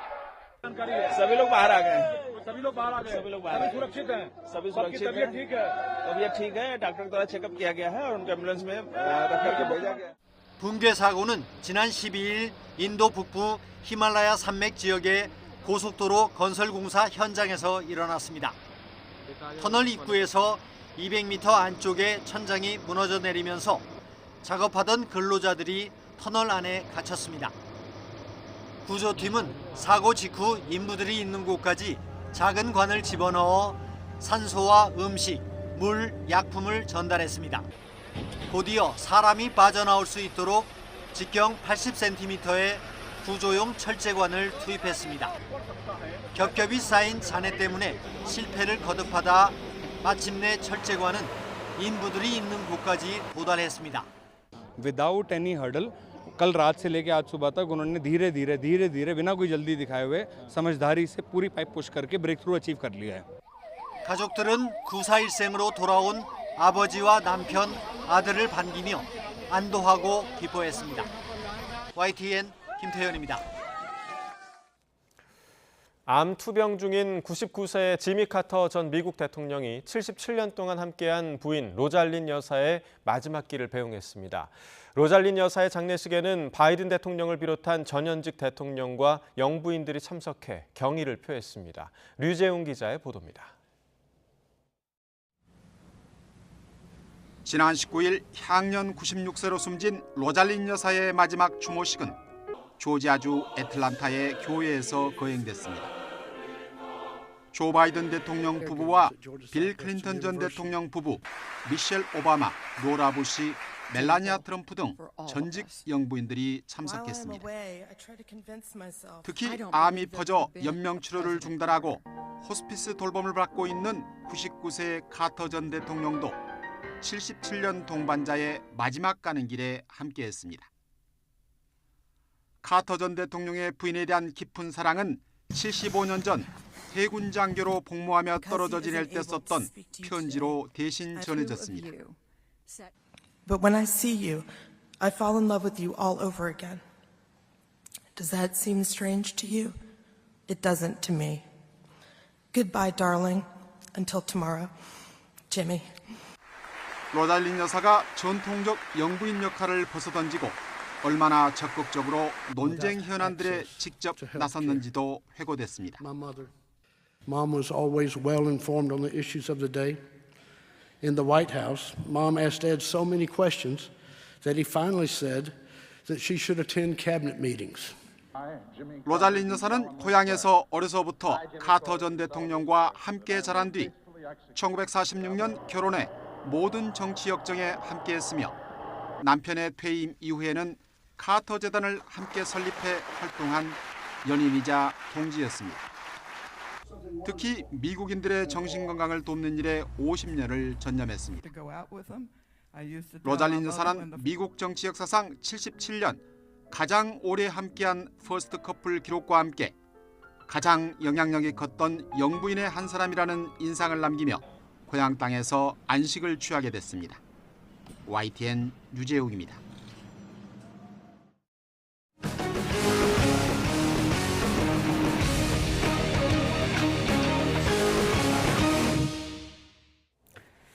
네, 이른바 다이어트 약의 성지로 불리는 전국의 의원 관계자들이 줄줄이 마약류 관리법 위반으로 입건되는 등 경찰의 수사를 받고 있습니다. 부작용과 중독성이 큰 마약류 식욕 억제제를 과다 처방했다는 의혹을 받고 있는데요. 이 내용을 취재한 임혜진 기자와 자세한 이야기 나눠보겠습니다. 어서 오십시오. 네, 안녕하세요. 네, 이런 곳이 있었는지 모르는 분이 더 많겠습니다만은 아는 사람은 다 안다는 다이어트 약 성지. 자, 전국에 여러 곳이 있다고요. 네, 그렇습니다. 온라인 다이어트 카페에 다이어트 약을 검색해보면 자주 언급되는 몇몇 의원들이 있습니다. 전국에서 사람들이 찾아올 정도로 살이 잘 빠진다 이렇게 소문이 나 있는 곳인데요.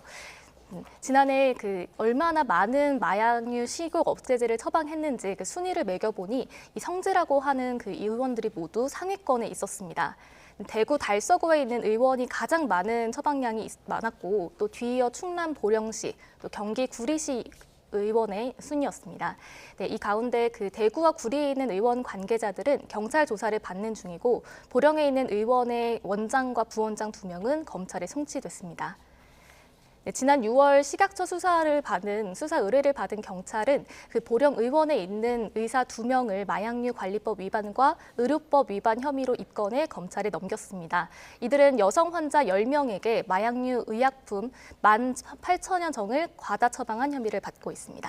네, 자 18,000여 정이면 사실 숫자가 좀 너무 커서 이게 어느 정도인지 좀 감이 안 오는데 얼마나 많은 겁니까? 네, 저도 이게 얼마나 많은 양인지 좀 실감이 안 났는데요. 이 3대 다이어트 약 성지 의원에서 마약류 식욕 억제제를 가장 많이 처방받은 환자들의 처방량을 보시면요. 충남 보령 의원에 다녔던 이 30대 여성은 한 해 동안 3,240정을 처방을 받았는데 식약처 기준에 따라서 3개월 동안 복용을 했다라고 계산을 해보면 하루 50여 정을 섭취한 셈이고요. 네, 1년 동안 꾸준하게 먹었다고 쳐도 하루 평균 8알이 넘는 마약류를 먹은 셈입니다.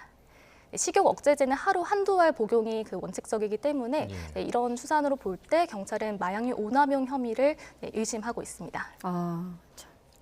아까 3개월 복용했다고 하면 하루 50여 개 섭취? 네, 좀 믿어지지 않는 숫자이긴 한데 자, 이번에 취재하면서 임 기자가 직접 구리에 있는 의원에서 진료를 받아봤다고요? 네, 병원 문을 열기 전부터 사람들이 계속 이렇게 찾아오는 모습을 볼 수 있었는데 몸무게와 키를 재고 또 간호사와 간단하게 문진표를 작성한 다음에 의사와 대면하는 시간은 1분도 채 되지 않았습니다. 형식적인 질문들이 오갔었고 이후에 수납을 하면서 간호사가 복약에 대해서 간단하게 설명하는 게 전부였습니다. 네, 그런데 이렇게 발부받은 처방 전에는 펜데메트라진이라는 성분이 있었습니다. 마약류 식욕 억제제 가운데 하나인데요. 중독성이나 내성 때문에 주의해서 다뤄야 하는 의약품입니다. 이 체질량 지수가 정상 범위에 있음에도 쉽게 처방이 됐고 함께 간 저희 취재진도 이 약품을 어렵지 않게 처방받을 수 있었습니다. 네, 이 부분도 문제네요. 체질량 지수가 정상 범위였는데도 쉽게 처방받았다. 네. 그리고 어렵지 않게 처방받는 것도 사실 문제일 것 같은데 이렇게 어렵지 않게 처방받은 식욕 억제제를 복용했을 때 어떤 문제가 좀 발생을 하나요? 네, 이런 펜디메트라진 또 나비약으로 유명한 펜타민 같은 식욕 억제제들은 모두 각성제 성분입니다. 사람의 긴장 상태로 만들어주는 교감신경계를 활성화시켜서 식욕을 떨어뜨리는 효과가 있습니다. 이 때문에 심장 박동이 빨라진다거나 또 식은땀이 흐르는 그런 증상이 가장 많이 나타납니다. 특히 중독될 경우에는 불안장애 같은 증상, 정신질환도 생길 수도 있습니다. 이 비만 치료를 하고 있는 정신과 교수의 이야기 직접 들어보시겠습니다. 환자들이 과도하게 쓰다 보면은 이 약들의 특징은 뭐냐면 정말 심한 경우에는 정신병까지도 유발할 수가 있어요. 이 약이 또 금단 현상이 또 심할 수가 있는데 두드러지는 것, 우울증이나 무기력증 같은 것들이 발생할 수 있거든요. 네, 이 때문에 식약처에서는 3개월 이내로 처방하도록 기준을 제시하고 있지만 잘 지켜지지 않고 있는 상황인 겁니다. 네, 방금 얘기는 한마디로 하면 살 빼려다가 고혈압도 얻을 수 있고 또 아까 불안장애라고 했나요? 정신질환도 그러니까 병을 얻을 수도 있는 그런 위험이 있다는 얘기인데 자, 이 식욕 억제제 말고도 의료기관이 마약류를 오남용하는 경우도 많다면서요?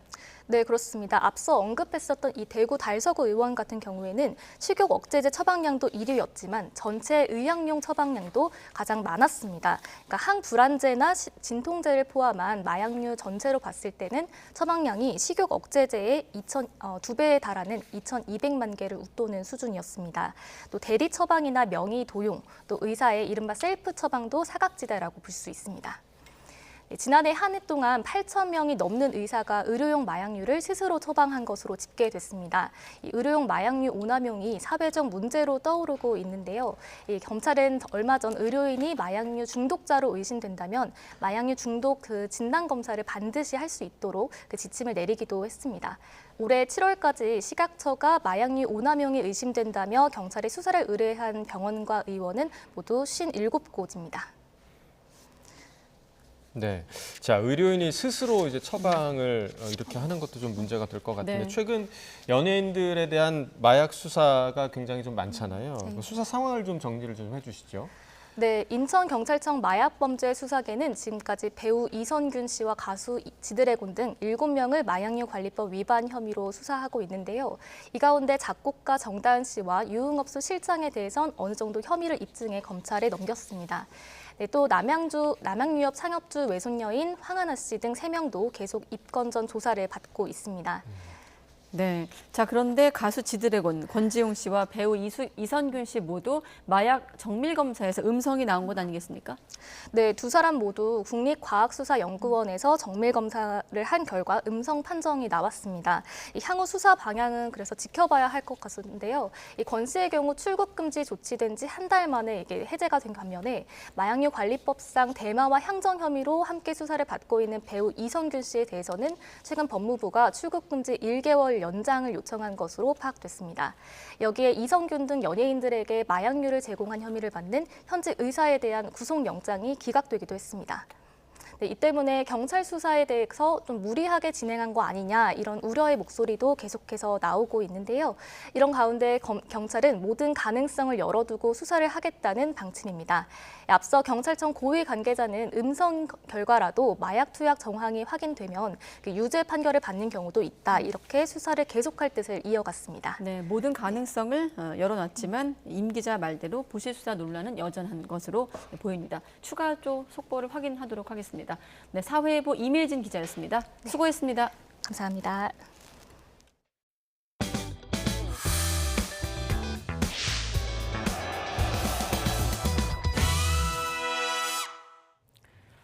네, 2030 엑스포를 유치하게 된 사우디. 국제사회가 신뢰를 표현해 준 것이라 생각한다면서 감사의 뜻을 밝혔습니다. 외신들은 인권 탄압국이자 은둔의 왕국인 사우디가 국제사회에 복귀하는 계기를 마련했다고 평가하기도 했습니다. 서봉국 기자입니다. Choose to partner and invest together to seize the collective opportunities for the future. 공주와 외무장관 등이 직접 프레젠테이션에 참가했던 사우디는 결과 발표 뒤 지지해준 국가들에 감사하고 기대에 부응하는 엑스포 개최를 위해 최선을 다하겠다고 밝혔습니다. 그러면서 국제사회가 자신들의 제안, 비전 2030의 신뢰를 표현해준 결과라고 평가했습니다. 최종 후보국이었던 한국과 이탈리아에 비해 일찌감치 유치전에 뛰어들었던 사우디. 초반부터 자본력을 내세운 공세를 펼치며 앞선다는 평가를 받았습니다. 실권자 빈살만이 주도권을 쥐고 은둔의 석유 왕국에서 벗어나 경제, 사회구조 개혁을 위한 프로젝트의 일환으로 엑스포 유치에 사활을 건 것이 주요했습니다. EU 국가들의 비난에도 불구하고 마크롱 대통령이 일찌감치 지지를 표명했던 프랑스는 긍정적인 반응을 내놨습니다. This will really cement its return to the world stage following years of isolation following the killing of Saudi dissident journalist Jamal Khashoggi in the consulate in Istanbul in 2018. 앞서 사우디가 엑스포를 통해 억압적인 이미지 세탁에 나선다고 비판했던 미 정치 매체 폴리티코도 빈살만이 친환경, 최첨단 기술을 내세워 진보적인 이슬람 왕국의 이미지를 보여줄 것이라고 한 발 물러섰습니다. 변화의 시대, 미래를 내다보는 내일로 함께를 슬로건으로 내세우고 축구스타 호날두까지 동원해 압도적인 승리를 거둔 사우디. 엑스포라는 전 세계적 이벤트의 성공 개최로 보수적 이슬람 왕정 이미지를 탈피하고 국제무대 영향력을 확대하는 데 주력할 것으로 보입니다. YTN 서봉국입니다. 네, 세계 박람회를 향해서 9년여를 달린 부산. 아쉽게도 2030년의 주인공이 되진 못했습니다. 박형준 부산시장은 의미 있는 여정으로 평가하며 재도전을 합리적으로 검토하겠다고 밝혔는데요. 부산시는 세계 박람회 관련 지역 현안이 유치 실패로 흔들리지 않을까 긴급 점검에 나서기도 했습니다. 김종호 기자가 이어서 보도합니다. 부산이 세계 박람회 도전이라는 긴 여정에 나선 건 지난 2014년 7월입니다. 2015년에는 100만 서명운동 등 시민 뜻을 하나로 모으는 움직임도 시작했습니다. 국제박람회 기구에 유치 신청서를 낸 건 지난 2021년 6월입니다. 본격적인 유치 교섭 활동은 여전히 지지부진하다가 지난해 5월 급물살을 타게 됩니다. 윤석열 정부 국정과제에 부산 세계박람회 유치가 채택된 겁니다. 올해 4월에는 국제박람회기구 실사단이 서울과 부산을 찾아 우리의 유치 열기와 준비를 확인했습니다. Let me just point out that Busan has everything that it takes to host a World Expo. 9년여 여정을 마무리한 개최지 선정 투표. 부산은 예상보다 큰 격차로 졌다는 다소 충격적이고 아쉬운 성적표를 받았습니다. 박형준 부산시장은 여정을 통해 부산을 전 세계에 알리고 풍부한 잠재력과 가능성을 인정받았다고 평가하며 2035년 세계박람회 유치 도전을 합리적으로 검토하겠다고 밝혔습니다. 하지만 당장은 2030년 박람회 유치를 주요 동력 삼아 진행 중인 지역 현안 사업을 유치 실패 이후에도 차질 없이 추진하는 일이 급합니다. 부산시는 긴급 현안 회의를 열고 가덕도 신공항과 북항 재개발 2단계 사업 등을 점검했습니다. YTN 김종호입니다.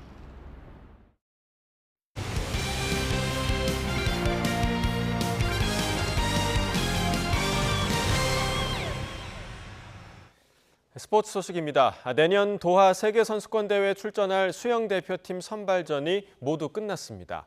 항저우 아시안게임 금메달 주역인 김우민과 황선우, 이호준 등 수영 황금 세대들이 무대를 넓혀 세계 정상에 도전합니다. 양시창 기자입니다.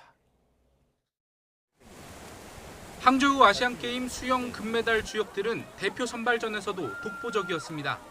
간판인 황선우와 김우민은 각각 자신의 주 종목 자유형 200m와 400, 800m에서 도전자들의 추월을 단 한 차례도 허용하지 않고 1위로 터치패드를 찍었습니다. 지난 7월 후쿠오카 세계선수권 대회와 9월 항저우 아시안게임, 10월 전국체전에 이어 다시 대표 선발전까지 5개월 동안 4개 대회에 잇따라 출전하는 강행군에 일부 우려도 나왔지만 부동의 1위 수성은 물론 세계선수권 대회 출전 기준인 국제수영연맹 A 기록도 여유롭게 충족했습니다. 내년 한 해 또 잘할 수 있도록 열심히 차근차근 조금 빌드업을 잘 해가지고 이제 세계선수권과 팔리올림픽 때 확 터뜨리고 싶습니다.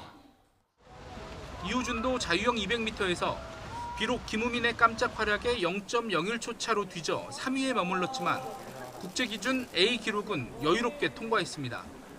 김우민이 자유형 400과 800m에 집중하기 위해 이 종목 양보 의사를 밝힌 만큼 이호준이 세계 선수권에 나갈 가능성도 큽니다. 무엇보다 강행군이 이어진 비시즌 최상의 몸 상태가 아닌데도 자유형 200m 선수들이 괜찮은 기록을 내면서 개형 800m 첫 메달 기대감도 커지고 있습니다. 또 이번 아시안 게임에서도 굉장히 많은 선수들이 좋은 모습을 보여줬기 때문에 내년 파리 올림픽까지 정말 쉬지 않고 달려서 국민들과 팬분들에게 좋은 모습 보여드리겠습니다. 화이팅! 여기에 자유형과 배영 단거리 주자 지유찬과 이주호도 내심 시상대를 노리고 있는 상황. 이번에 선발된 수영 황금 세대 국가대표들은 내년 2월 도하 세계 선수권 대회에서 세계 정상에 도전합니다. YTN 양시창입니다. 때이른 겨울 추위가 기승을 부리고 있습니다. 밤사이 북극 한기가 밀려오며 내일은 오늘보다 더 춥겠는데요. 내일 서울 아침 기온은 영하 8도로 이번 추위가 절정에 달하겠고요. 추위 속에 서해안에는 눈도 내리겠습니다. 현재 내륙 곳곳에는 산발적으로 눈이 날리고 있고 강원 산간에는 대설주의보가 내려져 있습니다. 이 눈은 오늘 밤 대부분 그치겠고 내일은 서해안을 중심으로 제법 많은 눈이 집중되겠는데요. 새벽부터 호남 서해안과 제주 산간에는 최고 5cm, 밤에는 충남 서해안에도 1에서 3cm의 눈이 내려 쌓이겠습니다. 빙판길 미끄럼 사고에 각별히 주의하셔야겠습니다. 경기 북동부와 강원, 경북에는 한파주의보가 내려진 가운데 내일 서울 아침 기온은 영하 8도, 춘천은 영하 10도, 대관령은 무려 영하 13도 선까지 곤두박질하겠고요. 한낮에도 체감 영하권 추위가 이어지겠습니다. 내일 서울 낮 기온은 0도, 대전은 3도, 대구는 4도 선에 그치겠습니다. 이번 추위는 휴일부터 점차 누그러질 전망입니다. 지금까지 날씨 정보였습니다. 네, 가장 빠른 종합 뉴스 뉴스큐 마치겠습니다. 이어서 이브닝 뉴스가 방송됩니다. 함께해 주신 여러분 고맙습니다.